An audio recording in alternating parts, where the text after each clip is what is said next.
This is what the Christian church don't do. They don't read it in context. They go in the middle of the letter and they bamboozle you.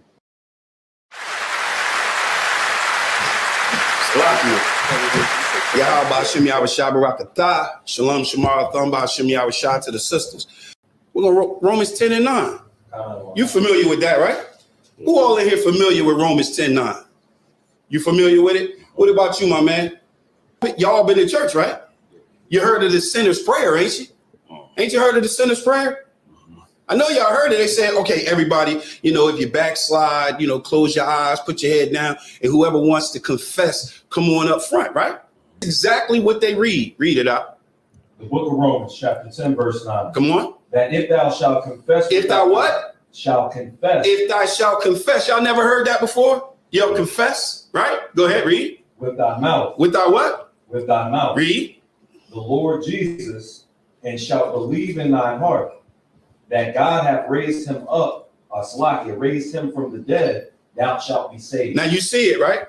You see that, right? It makes sense, right? And that's a calling for everybody, right? Come on.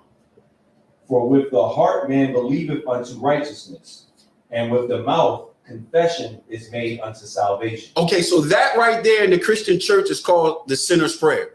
That's what that's called. That's in Romans 10 and 9, right? Now let me ask you a question. You heard that before, right?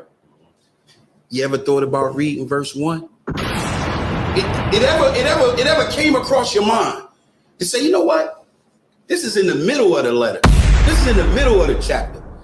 When do we ever go in the middle of a letter and get context from the middle of the letter? Usually you get context where it says, Dear John, or Dear Carter, or to whom it's so, you know what I'm saying? That's what you get context. Do you mind if we get a little context on this? Because this is what the Christian church don't do. Watch this. Go ahead, Al.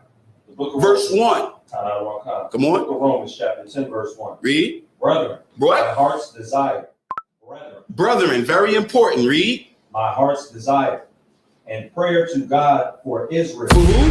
For Israel. For who? For Israel. No, for everybody. No, for every nation in the world. For Israel. For anybody that make the confession. Israel. It's for who? Israel. Go ahead. Is that they might be saved. That they might be saved. That's still talking about Israel. Read. For I bear them record. Who is them? Who would be them, huh? My man? Who would be them? Would Israel be them? Wouldn't it be? Yeah. How would the context change there? Right. Nowhere do the context change. So when you get down to Romans 10:9, guess who it's talking about? If thou shalt confess with thy mouth and believe in thy heart. Guess who it's talking to? Israel. Israel. Right?